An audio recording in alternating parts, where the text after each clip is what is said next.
the government has said a lot about the fact that this $700 billion might not just be a blank check, that we're actually buying assets, and who knows, maybe we'll even make a profit on the assets. And I've hinted, and other people have hinted, that, well, that's very unlikely, because these assets, they're probably not worth what the government's going to pay for it. And one could argue that even some of these are worth zero. And I've gotten some letters, and I've heard other people on the news actually say, well, how could they be worth zero? They're backed by mortgages, which are backed by houses, which are the collateral. That's where the collateral comes from, the collateralized debt obligations. So in this video, I'm going to do hopefully a reasonably straightforward example to show you why some of these collateralized debt obligations could be worth very little or maybe even nothing.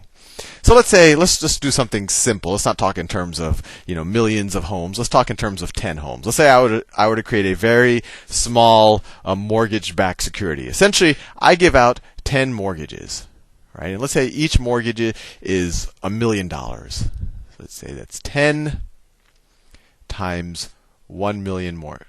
10 times $1 million, and the people who I give those mortgages do buy $10 million houses, right? So I create a corporation, a special purpose entity, whatever, for the sake of this mortgage-backed security or for constructing these collateralized debt obligations. That's my company I create, the balance sheet of it. What are the assets? Well, I have 10 mortgages times $1 million. So I have 10 million in loans, essentially, 10 million in mortgages. And they're collateralized, or they're backed by the underlying houses that these mortgages were used to buy. 10 million in mortgages, 10 million more, right? Now, how is this special purpose entity, we'll call it an SPE, how is this SPE funded? Well, it's essentially funded by the people who are buying the collateralized debt obligations. And collateralized debt obligations are essentially just debt that is used to fund these mortgages.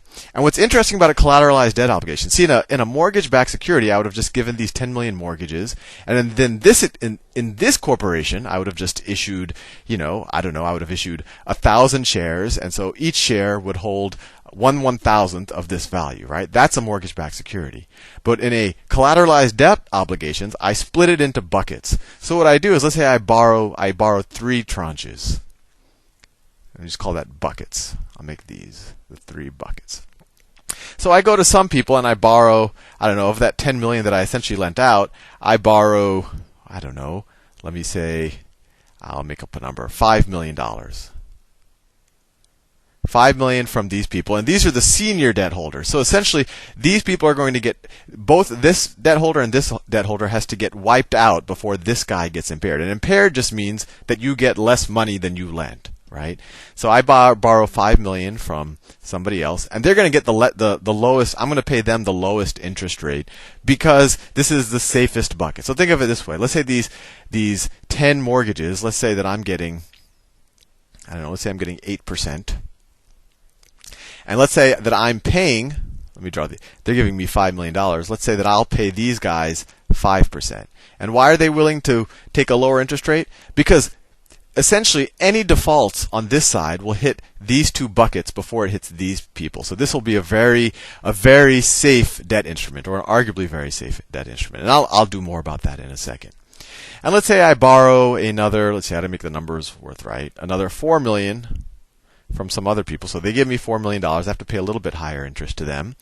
I have to pay, let's say I have to pay 6% interest to them, right? And then finally I borrow let's see, I need another $1 million.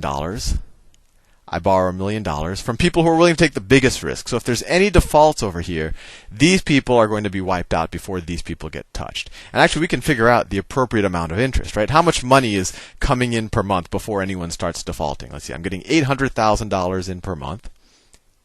That's the inflow.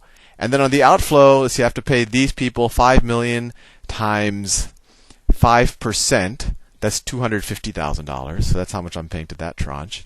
250,000, and then 4 times 6%, that's 240,000 minus 240. So that's what, 800 minus 490. So then I have 310,000 left. Right? $310,000. So I can essentially pay this $310,000 per year to this tranche. So they're going to actually get a 31% interest. And that sounds great. And that's why they call that the equity tranche normally in a CDO, because those people get a lot of upside.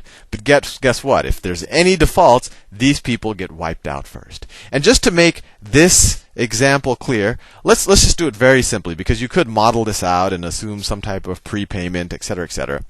Let's assume that a year out, let me scratch this out right here. Let's say that 1 year out, half of the mortgages, I don't know, the people refinance or they move or they sell their house or whatever, so they just prepay the mortgage. So let's say in 1 year, let me redraw this balance sheet in 1 year.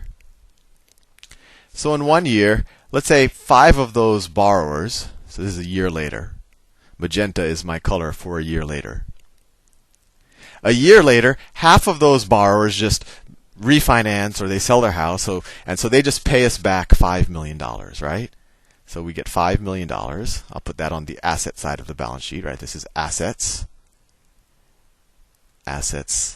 liabilities. And there's a bunch of videos on assets and liabilities and balance sheets if this confuses you. And there's no equity in this company, right? Because assets minus liability is equity. And I did that because these are special purpose entities. Their whole purpose is to structure these securities. Their purpose really isn't to be an ongoing operation that has, net income in and of itself. Although there probably was equity, and the bank who constructed this probably took it all. But anyway, assets and liabilities. Okay, so we said half the people refinance. Those people were great. They were worth giving the money to because they paid off their loans in whole. But guess what? The other half of the people, the title of subprime was deserving of them, and they default, and we have to foreclose on them a year later, right?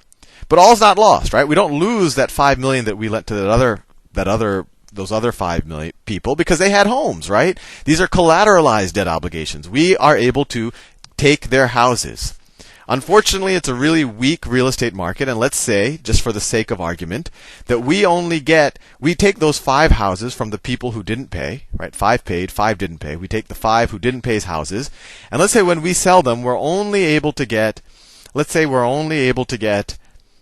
don't know, 60% on those houses, right? So 60% of 5 million, we're essentially only able to get $3 million for the houses we foreclosed on. So a year later, what are all of our assets? We get the $5 million in cash from the people who are good and paid off their mortgages, and then we get the $3 million from the people who foreclosed, and then we only got 60% of the original purchase price of the homes. We only got that on the foreclosure. That makes sense because credit's getting tighter and it's a tough mortgage market, and all of these houses were in South Florida or Las Vegas or whatever. But now what happens? What happens now? There's really no purpose for this entity to even exist anymore because everyone's paid off. There's no income streams coming in or out. So essentially, we'll just dissolve the corporation, give everyone what they're due. Well, this guy, he gets first dibs on it, right? He took the lowest interest rate in exchange for having the lowest risk. So that guy right there, I'll draw him in green because he's good to go. This tranche right here, he gets a full $5 million. That's great. He got 5% interest, and then he got all of his money back. Sounds great. The CDOs look safe so far. But what about this next tranche, this $4 million guy? Well, he didn't do so good, right? The $4 million guy, that's what he was owed. That's what he essentially lent the special purpose entity, this $4 million tranche of CDOs. He's owed $4 million, but guess what? After you pay this guy $5 million, there's only $3 million left. So this guy only gets $3 million. So for every $4 he lent, he only gets $3. So this guy gets 75 cents on the dollar. 75 cents on the dollar, right? That's a 7 right there. I write my 7s like a European. I think it makes me sound more. Well, anyway. But what happens to that equity tranche? This guy up here, this $1 million, right? He thought he was a genius. He lent this money, and he was getting a 31% interest. Sounded good, and frankly, the bank probably wasn't able to unload this to anyone because pension funds and a lot of these foreign governments, they only buy the safer assets, right? So this is the stuff that's probably sitting on a lot of these investment bank balance sheets. These are the smelly, toxic, stinky assets that people are talking about. And guess what? there's nothing left to pay this $1 million to this guy. We paid 5 to this guy. This guy he only got 75 cents on the dollar, right? He was impaired by $1 million here.